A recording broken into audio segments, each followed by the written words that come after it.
All right, so my name is Brett Endies. I usually don't introduce myself like I should. I'm a professional dog trainer. I've been doing this for 30 years. I am based in Alaska, sometimes Los Angeles. That's where I'm at now. I used to host a show called The Untrainables. You may have seen me there about 5-6 years ago. Why do I give my credentials? Because I talk openly and directly and from a place of experience.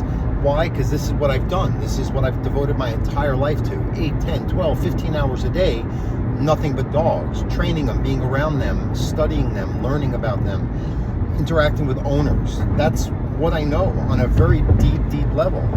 It's not just my feelings about it, and that's what a lot of people like to inject, especially in social media, where because they've had their dog or they feel this way about it, it's valid.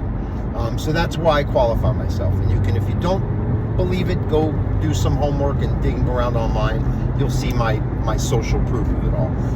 Nonetheless, I just saw a video on Instagram. It was another trainer, and I forgot his name. He's a good trainer. He's a solid, experienced guy. What he does is he'll have like a video of some kind of dog training scenario, and then he comments on it. I don't even know how to do those. I guess I should. But he links his video to those, and so he plays in. It was like some pretty animalistic person kicking another person's dog because of a family dispute. And it was, I think the dog was okay. It was like a cute little white dog. But nonetheless, the point he was making, and I agree, and then some, that dogs have issues, or dogs have a bad fare in life 100% because people have issues. People historically have always had potential for craziness, but not on such a mass scale. And if you don't see what I'm saying, or you get defensive, or you start reacting to or denying what I'm saying, like right now, you're probably part of the issue and one of those people, and you're not aware of it or smart enough to realize that you are. It is something I observe, that people, their issues, their narcissism, their lack of letting go of the way they want it to be, the way they see it, their entitlement, that bar none is why dogs have issues, or why people can't. Fine, you have issues, or you have a dog that just was harder than others. I get it. Or you got a dog that was harder than others because of your issues, because you couldn't just take a step aside from maybe why you really want that dog, because it's cute, because my neighbor has them, because they're this to that, instead of really taking the time and researching and knowing what you're doing here. Calling someone like me before you go and impulsively get the puppy, so you don't need to see me in a year and a half when the dog is completely miserable and making your life it's out of control.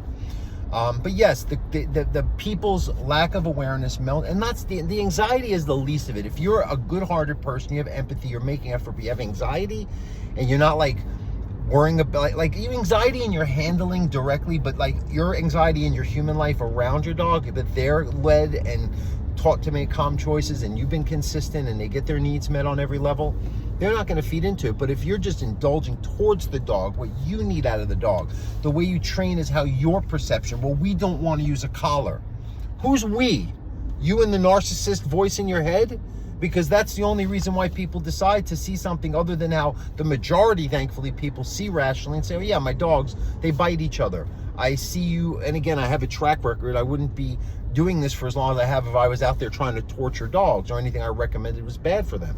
So yes, I guess, once in a while you get those people, and those are the worst. I get so stressed over those. But generally a lot of people, they'll call and say, I want positive reinforcement. That's what positive reinforcement is for people that are narcissists, people that can't handle the truth that their dog is not a little baby or an extension of themselves, or what they do, narcissists, is they put themselves. So narcissists are hard to teach crate training, because they put, well, what about if I want, me personally, I'd like to be in a crate, put a cave crate, whatever. Just tell me not to go somewhere for a few hours and tell me when you need me next, and I'll just hibernate mentally. I'll shut down the systems and relax for once.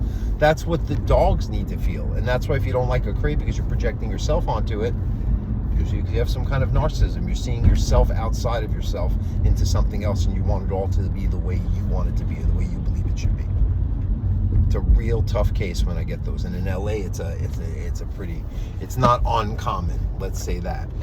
And, and that's kind of it. I mean, that's like just in the logistics, but just people are doing violent things towards and around dogs, creating, drugs. I hear a lot about so many people, their dogs eating the edibles, and dogs getting eating fentanyl off the ground. I mean, this is crazy. You selfish fucking human beings. You selfish human beings to be doing things like that, to affect children, kids, people that don't want to that live their life with scruples, that have done the work and aren't so fucking and I have mental illness, I have issues, but compassion, empathy, and a self-awareness despite, so you're not doing these selfish things that affects everybody because it's how you feel it should be, and it makes maybe even feel good because you know how you're affecting everybody. Saddens me. All right, nonetheless, I've got to get off at my exit. I got to find Burbank Boulevard. Good old Burbank Boulevard. But yeah, so that's my 2 cents on that.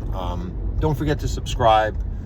Don't forget to like, comment. I like the comments. I like your questions. I'd like to help more dog owners. That's why I'm doing more social media. And this channel's been around for 10 years, so I've got almost 10 years of content, thousands of hours of these type of videos. You can see me, the evolution of my gray develop, fat and thin Brett over the years, modes of my life, different locations I've lived in. You might find it interesting. All right, thanks again. Have a great day.